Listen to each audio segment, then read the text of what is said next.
어, 평화의 집, 평화의 우리 집 손모 소장님 검찰 압수수색 때 집에 있었다라고 하는 증언이 나왔어요. 압색을 하고 있는데 집에 계신 거예요. 그러니까 왔네요. 그러면서 거기 이제 할머니 한 분 계시지 않습니까? 네. 할머니 트라우마를 걱정했다고.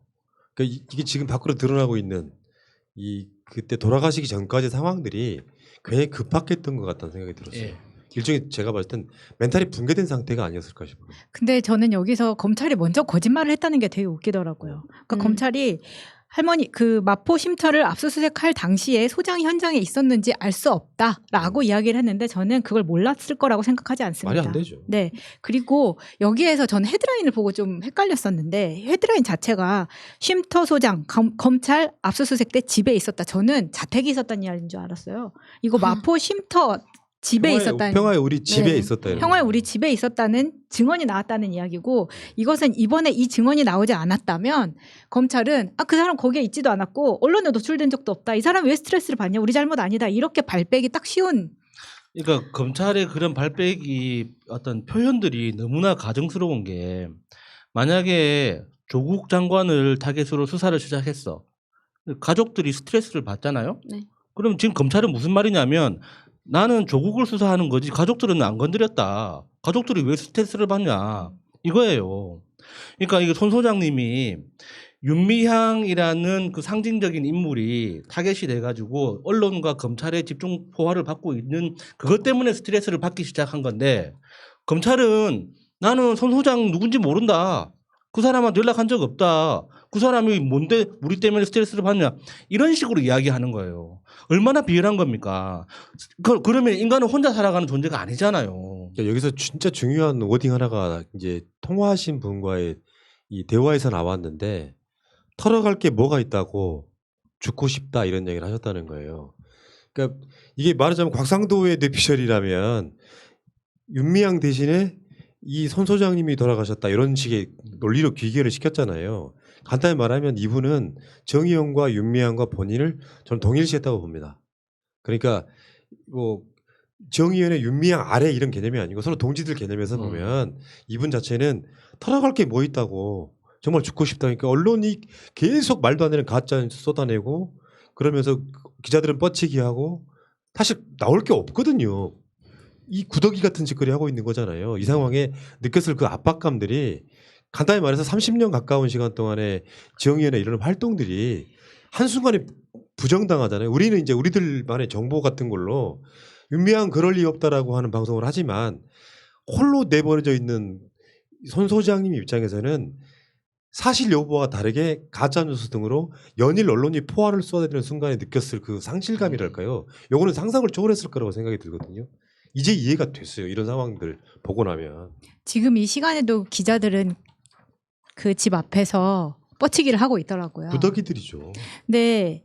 이게 우리가 수탁의 압수수색 당시에 그런 이야기들을 뭐 신병을 통해서도 들었고 하지만 이 사람들이 들어오면서 이 지금 손 소장님이 이렇게 이야기는 압수수색 왔네요라고 이야기를 했을 당시에를 생각을 해보면 신발 신고 우르르 들어와서 다 헤집어 놨겠죠. 그러면 여기에 여자분 할머니하고 손 소장 이렇게 2명, 3명 정도 있었다고 하는데 그 공포는 어떻게 설명할 수 있을지 그게 엄청난 스트레스였을 거라고 이게 생각합니다. 압색이라는 게요. 뭐 청와대 같은 곳이야. 보안 사항 때문에 뭐 주세요라고 이렇게 특정해서 가져가잖아요. 일반 이런 압수수색은 다 뒤집어야 돼요. 어디가 숨겨져 있는 건지 뭔지를 모르니까 완전히 다 뒤집습니다. 그럼 어떤 느낌이겠어요? 그 거기서 받는 어떤 데미지라는 게 네. 정말 숭고한 삶을 살아왔다고 생각하는 사람 입장에서는 멘탈이 완전히 해체돼 버리는 거예요. 결국은 검찰과 언론 탓이잖아요. 누가 돌아가셨다는 게.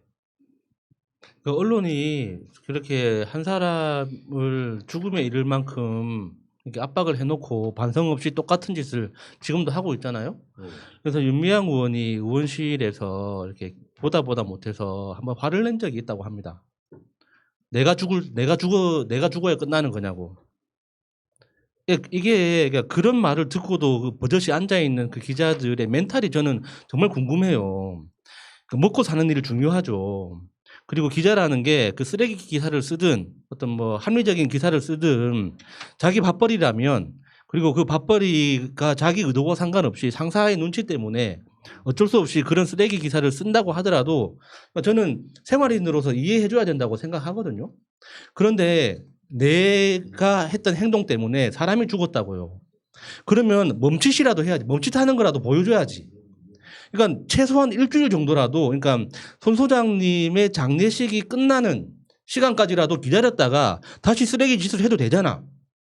그런데 장례식이 진행되는 내내 윤미향 의원실 앞에서 그 쉼터 앞에서 그렇게 죽치고 앉아 있는 게 도대체 어떤 누구한테 도움이 되냐고.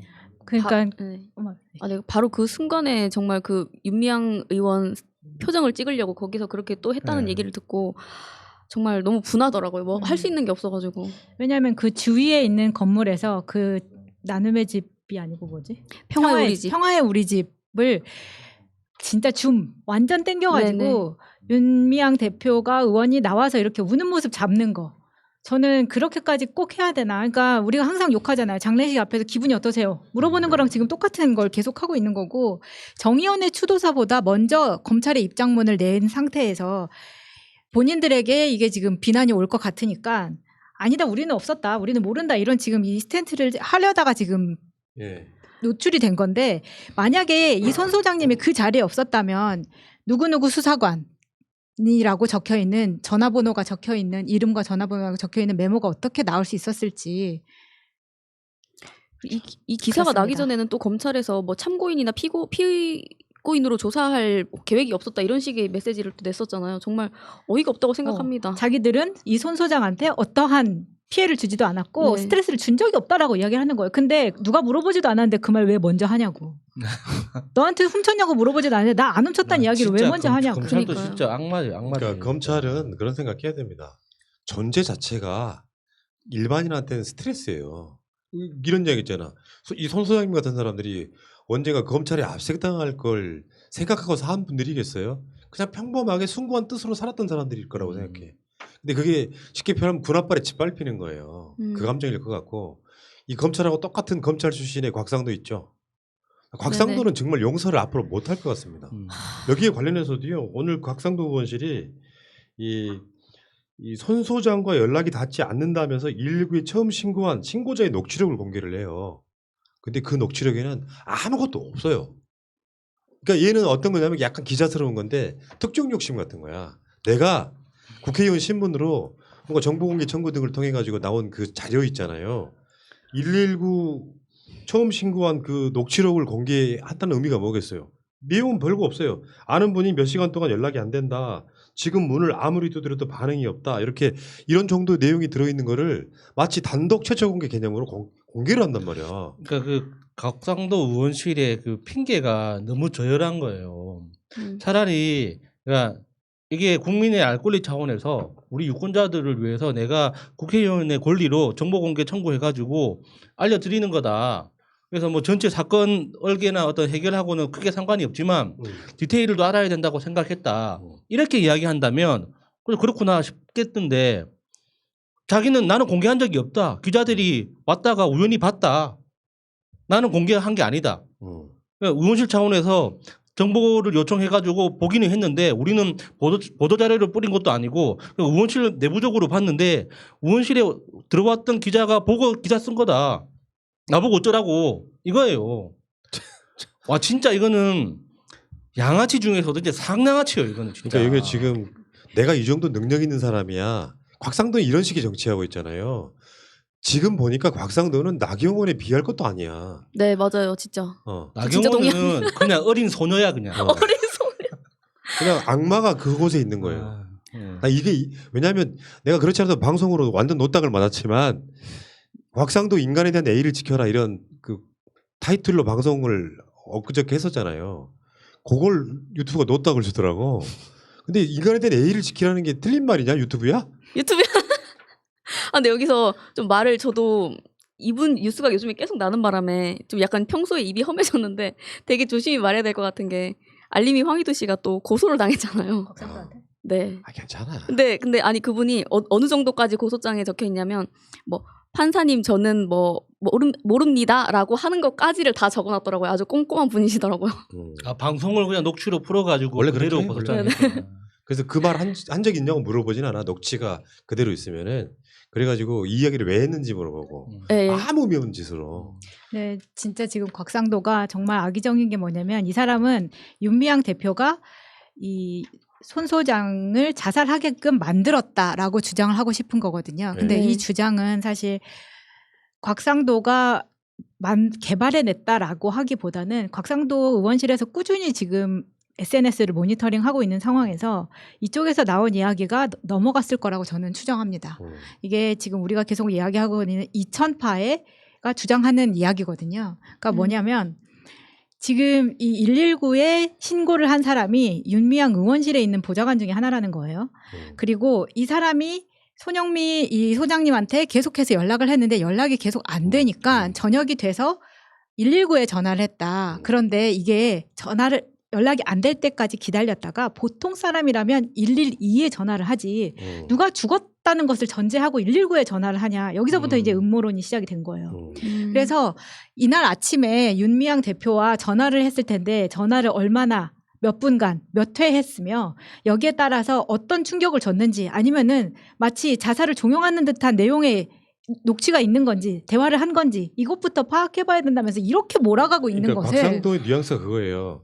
이상한 점이 한둘이 아니다라고 표현하는 게 뭐냐면 죽음과 윤미향과 연관성이 있다고 이야기하고 싶어하는 거예요. 네, 근데 그거예요. 확실한 증거가 없으니까 이상한 점이 한둘이 아니다 정도로 지금 퉁치고 있는 거예요. 뭐 강기훈 유서대필 사건처럼 그런 식으로 똑같은 그림을 몰아가는 건가요? 그러니까 돼지 눈에 돼지만 보이는 거예요. 네. 실제로 나는 이게 곽상도 같은 사람이 지금도 계속 주장하는 게 그거잖아요.